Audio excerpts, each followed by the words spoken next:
বসে যান, সকলেই বসে যান। এখন আমাদের সম্মুখে বক্তব্য রাখবেন ইমাম অর্গানাইজেশন এন্ড ওয়েলফেয়ার ট্রাস্টের একজন সম্মানীয় সদস্য মাওলানা মুফতি সালাউদ্দিন সাহেব। মাওলানা মুফতি সালাউদ্দিন সাহেব। আসসালামু আলাইকুম ওয়া রাহমাতুল্লাহি ওয়া বারাকাতুহু। যারা বিক্ষিপ্ত আকারে এদিক ওদিকে ছড়িয়ে ছিটিয়ে আছেন, আপনাদের কাছে আহ্বান করব, আজ এটা একটা আমাদের ঈমানি দায়িত্ব, খুবই গুরুত্বপূর্ণ দায়িত্ব আমাদের। মসজিদ, মাদ্রাসা, কবরস্থান, ওয়াকফ সম্পত্তি রক্ষা করার দায়িত্বে আপনারা বিক্ষিপ্ত আকারে এদিক ওদিকে যারা ছড়িয়ে ছিটিয়ে আছেন, সকলের কাছে আহ্বান করব, আপনারা একটু ময়দানটা ভরিয়ে দেন, রাস্তায় দাঁড়াবেন না, মানুষকে সহযোগিতা করুন এবং সামনের জায়গা পূরণ করে বসুন। প্রথমেই সালাম প্রদান করে আমি আমাদের ইমাম অর্গানাইজেশন এন্ড ওয়েলফেয়ার ট্রাস্টের উদ্যোগে আজ এই যে ওয়াকফ বাঁচাও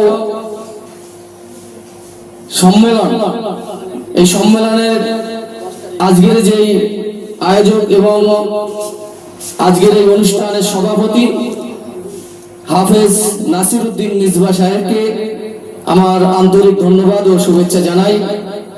মঞ্চে উপস্থিত আছেন অনেক উলামায়ে কেরাম, ইমামগণ, সম্মানীয় ব্যক্তিবর্গ এবং সামনে আমার বসে থাকা ধর্মপ্রাণ মুসলমান ভাইয়েরা, বাবাজিরা, জওয়ান যুবক ভাইয়েরা, সংগ্রামী আমার বন্ধুরা, আমরা এসেছি ওয়াকফ সংশোধনী যেটা বিল ছিল বর্তমানে আইনে পরিণত হয়েছে। ওয়াকফ সংশোধনী বিল যেটা পার্লামেন্টে প্রস্তাব দেওয়া হয়েছিল, সেটা লোকসভা রাজ্যসভায় পাশ হওয়ার পরে, যেটা রাষ্ট্রপতি স্বাক্ষর হয়ে যাওয়ার পরে, যেটা ওয়াকফ সংশোধনী আইন 2025 যেটা পাশ হয়েছে, সেই আইন পাশের বিরুদ্ধে, ওয়াকফ সংশোধনী আইন পাশের বিরুদ্ধে আমরা যৌথভাবে ইমামরা এবং আপনাদের সঙ্গে নিয়ে আমরা একটা প্রতিবাদী মঞ্চ তৈরি করেছি। সেই প্রতিবাদ জানানোর জন্য আমরা আজকে উপস্থিত হয়েছি। মহান আল্লাহর দরবারে আমরা সাহায্য প্রার্থনা করি যে আল্লাহ পাক আমাদের এই প্রতিবাদ যেন সফল করে, সকলে বলি আমিন। ওয়াকফ ভারতবর্ষের একটা বৃহৎ সম্পত্তি। ভারতবর্ষের মধ্যে যত প্রাতিষ্ঠানিক সম্পত্তি আছে, সেই প্রাতিষ্ঠানিক সম্পত্তির মধ্যে এক নম্বর হলো সেনাবাহিনীর সম্পত্তি। ভারতবর্ষের যত প্রাতিষ্ঠানিক সম্পত্তি আছে, এক নম্বর হলো সেনাবাহিনীর সম্পত্তি, যেটা সেন্ট্রাল গভর্নমেন্টের হাতে। দ্বিতীয় নম্বর সম্পত্তি হলো রেল। এই রেলটা হলো সেন্ট্রাল গভর্নমেন্ট, কেন্দ্রীয় সরকারের হাতে। ভারতবর্ষের মধ্যে তৃতীয় বৃহত্তম সম্পত্তির মালিক হলো ওয়াকফ সম্পত্তি, ওয়াকফ বোর্ডে। সেন্ট্রাল গভর্নমেন্ট, কেন্দ্রীয় নরখাদক সরকারের প্রধানমন্ত্রী নরেন্দ্র মোদী এবং স্বরাষ্ট্রমন্ত্রী অমিত শাহ, এরা চিন্তা ভাবনা করলো যে সেনাবাহিনী তো আমাদের হাতে, রেলও তো আমাদের হাতে, অতএব বৃহত্তম তৃতীয় সম্পত্তি যেটা ওয়াকফ সম্পত্তি, এই সম্পত্তিটা আমাদের দখলে নিতে হবে। দখলে নিতে পারলে আমরা আমাদের ভারতবর্ষটাকে সুন্দরভাবে আমরা দখল করে পরিচালনা করতে পারবো। অমিত শাহ পার্লামেন্টে বক্তব্য দিচ্ছে যে আমরা মুসলমানদের উন্নতি করার জন্য এই ওয়াকফ সংশোধনী বিল আমরা পার্লামেন্টে এনেছি। এই কথা শুনে আমাদের লজ্জা হয় যে আজকে যে সরকারের একটা অঙ্গরাজ্যের মুখ্যমন্ত্রী যোগী আদিত্যনাথ, উত্তরপ্রদেশের মুখ্যমন্ত্রী যোগী আদিত্যনাথ, সেই রাজ্যের মুসলমানদেরকে রাস্তায় নামাজ পড়তে দেয় না। মুসলমানদেরকে কতটা কোণঠাসা করে রেখেছে আমরা সবাই সংবাদ মাধ্যমে দেখি। যে রাজ্যের মুসলমানদেরকে প্রকাশ্যে মসজিদের মাইকে আজান দিতে দেওয়া হয় না, গরুর মাংস রাখার দোষে সাব্যস্ত করে সাধারণ মুসলমানদেরকে খুন করা হয়, যে রাজ্যের মাইনরিটি স্কলারশিপ বন্ধ করে দেওয়া হয়েছে, যে রাজ্যে মুসলমানদের তাদের স্বাধীন অধিকার খর্ব করা হয়েছে, যে সেন্ট্রাল গভর্নমেন্ট আইন পাশ করে তালাক বিরোধী আইন তারা পাশ করলো, এরকম ভাবে বিভিন্ন সংখ্যালঘু মুসলমানদের ক্ষতি করার চেষ্টা করছে। আমাদের রাজ্যে যে মাইনরিটি স্কলারশিপ, সেই স্কলারশিপের বরাদ্দ কমিয়ে দেওয়া হয়েছে। সেই সেন্ট্রাল গভর্নমেন্টের স্বরাষ্ট্রমন্ত্রী অমিত শাহ বলছে যে আমরা মুসলমানদের উন্নতি করব বলে, মুসলিম গরিবদের ডেভেলপমেন্ট করব বলে আমরা এই সংশোধনী বিল পার্লামেন্টে এনেছি। আমরা তীব্র ধিক্কার জানাই, ওই অমিত শাহ নরেন্দ্র মোদীকে তীব্র ধিক্কার জানাই।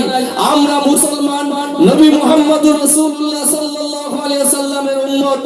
আমরা তোমাদের সাহায্য আমরা কোনো সময় চাইনি। তোমাদের উন্নতি করতে হবে না। তোমরা হলো ভারতবর্ষের সংবিধান বিরোধী দল, তোমরা হচ্ছে আরএসএস দালাল, তোমরা হলো স্বাধীনতা বিরোধী দল। তোমরা মুসলমানদের কি উন্নতি করবে এটা আমরা তোমাদের কাছে আশা করিনি, কোনোদিনই করব না।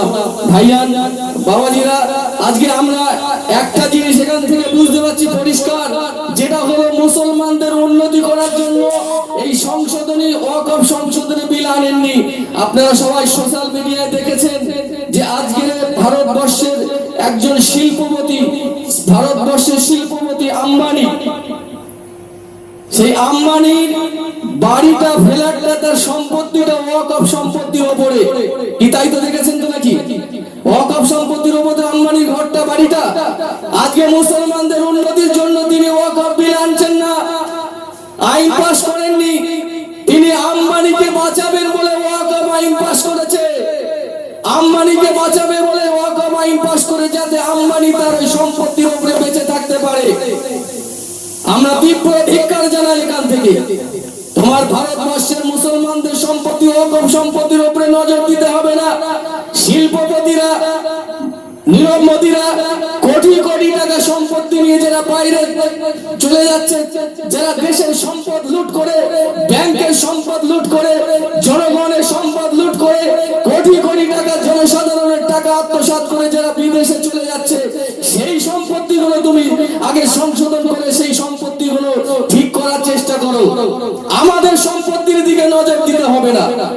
এটা আমাদের পূর্বপুরুষের সম্পদ, লক্ষ লক্ষ একর সম্পত্তি তারা মুসলমানদের ডেভেলপমেন্টের জন্য দিয়ে গিয়েছে। তোমাদের আমাদেরকে সাহায্য সহযোগিতা করতে হবে না। আমরা তাই আজকে ইমাম অর্গানাইজেশন ওয়েলফেয়ার ট্রাস্টের পক্ষ থেকে এই মঞ্চে থেকে তীব্র ধিক্কার জানাই এই আইনের। এই আইন অবিলম্বে বাতিল করতে হবে। কি বাতিল করতে হবে তো নাকি? এই ওয়াকফ সংশোধনী আইন অবিলম্বে বাতিল করতে হবে। নরেন্দ্র মোদী দূর হটো, অমিত শাহ দূর হটো, অমিত শাহ দূর হটো, মোদী হটাও। আপনারা বলবেন ওয়াকফ বাঁচাও, তারপরে একবার বলবেন দেশ বাঁচাও। মোদী হটাও, অমিত শাহ হটাও, ওয়াকফ বাঁচাও। আরে দেশ তো আমাদের জনগণ সবাই, হিন্দু মুসলিম খ্রিস্টান, আমরা সাম্প্রদায়িক সম্প্রীতির সমস্ত মানুষ একসাথে বাঁচাবো। কিন্তু ওয়াকফ সম্পত্তি নরেন্দ্র মোদী, অমিত শাহ তাদেরকে দূর করিয়ে তারপরে আমরা আমাদের ওয়াকফ সংশোধনী বিল দূর করে আমরা আমাদের ওয়াকফকে বাঁচাবো। সবাই বলেন নরেন্দ্র মোদী হটাও, নরেন্দ্র মোদী, অমিত শাহ দূর হটো। আমি আমার দীর্ঘ বক্তব্য করবো না, বক্তব্য দীর্ঘ করবো না। তার মাঝখানে একটা আমাদের বক্তব্য থাকবে। আজকে আমাদের ইমাম সাহেবরা আছেন এবং জনগণ আপনারা আছেন। আমরা পার্লামেন্টে যেদিন লোকসভায় এই বিলটা উত্থাপন হয়, আমরা দেখেছি রাহুল গান্ধী বিরোধী দলনেতা এবং সোনিয়া গান্ধী এবং অন্যান্য বিরোধী দলের যারা সাংসদ, প্রত্যেক সংসদটা পার্লামেন্টে উপস্থিত থাকার চেষ্টা করেছে। কিন্তু দুর্ভাগ্যের বিষয়, আমরা তীব্র ধিক্কার জানাই।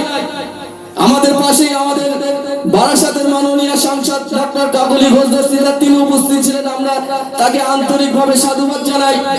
আমাদের আজকের এই মঞ্চ থেকে তীব্র আবেদন থাকবে, যে তিনজন এমপি আমাদের পশ্চিম বাংলার এই ওয়াকফ সংশোধনী বিলে ভোট দিতে গেলেন না, আমরা এখান থেকে তীব্র দাবি জানাচ্ছি পশ্চিম বাংলার মাননীয় মুখ্যমন্ত্রীর কাছে, যে তিনজন এমপি এই ওয়াকফ সংশোধনী বিলের পক্ষে ভোট দেওয়ার জন্য দিল্লি গেলেন না, পার্লামেন্টে গেলেন না, আমরা এই ইমাম অর্গানাইজেশন ওয়েলফেয়ার ট্রাস্টের পক্ষ থেকে পশ্চিম বাংলার মুখ্যমন্ত্রীর কাছে দাবি জানাচ্ছি আগামী 2029 ইলেকশনে, লোকসভা ইলেকশনে এই তিনজন এমপি কে যেন টিকিট না দেওয়া হয়।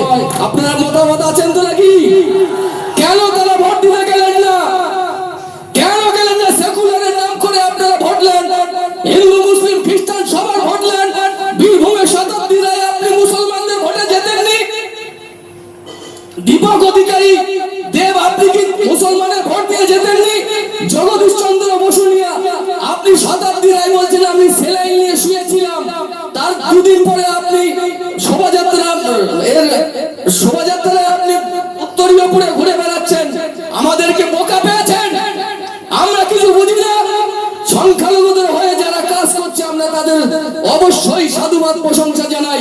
যে সমস্ত এমপিরা এই ওয়াকফ সংশোধনী বিলের বিরুদ্ধে ভোট দিয়েছে আমরা তাদেরকে আন্তরিকভাবে অভিনন্দন শুভেচ্ছা জানাই। কিন্তু যারা ভোট দেননি, সংখ্যালঘুদের ভোট নিয়ে যারা এমপি হয়েছে, যারা কলকাতা বিমানবন্দর থেকে এয়ারপোর্টে তারা প্লেন চেপে যারা দিল্লি গিয়ে পার্লামেন্টে ঢোকে, মুসলমানদের ভোট নিয়ে যারা পার্লামেন্টে এমপি হলো, মুসলমানদের ভোট নিয়ে যারা পার্লামেন্টে সংসদ হলো, সংসদের সমস্ত সুযোগ সুবিধা নিয়ে তারা ঘোরাফেরা করছে, আর তাদের একটা বিপদের সময় তারা আজকে বলছে আমি সেলাইন নিয়ে ঘুমাচ্ছিলাম। দুর্ভাগ্য আমাদের। রাজ্যের মুখ্যমন্ত্রীর কাছে দাবি করি এই তিনজন এমপি কে যেন 2029 লোকসভা ইলেকশনে যেন টিকিট না দেওয়া হয়। একমত নাকি? অবশ্যই যেন এদের টিকিট না দেওয়া হয়। আমি সেন্ট্রাল গভর্নমেন্ট তো আমাদের সব সময় আমাদের বিরোধী, আমরা জানি তারা আমাদের বিরোধী, তারা সংখ্যালঘু মুসলমানদের ক্ষতি করবে এটা আমরা জানি, কিন্তু এরা আমাদের পক্ষ থেকে কেন আমাদের বিরুদ্ধে থাকবে? আমি আমার বক্তব্য দীর্ঘায়ু করব না।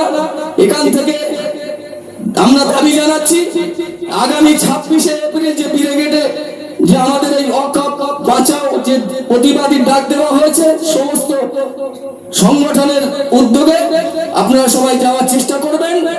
এই বলে আমি আমার আল্লাহর দরবারে সাহায্য প্রার্থনা করে সকলের কাছে সকলকে আন্তরিক অভিনন্দন শুভেচ্ছা, ইমাম অর্গানাইজেশনকে আন্তরিক অভিনন্দন শুভেচ্ছা জানিয়ে আমি আবার সংক্ষিপ্ত বক্তব্য শেষ করছি। আসসালামু আলাইকুম। জয় ভারতবর্ষ। আলহামদুলিল্লাহ, মৌলানা মুফতি সালাউদ্দিন সাহেবকে অসংখ্য ধন্যবাদ ইমাম অর্গানাইজেশন অ্যানুয়াল ফ্যাক্টরসের পক্ষ থেকে।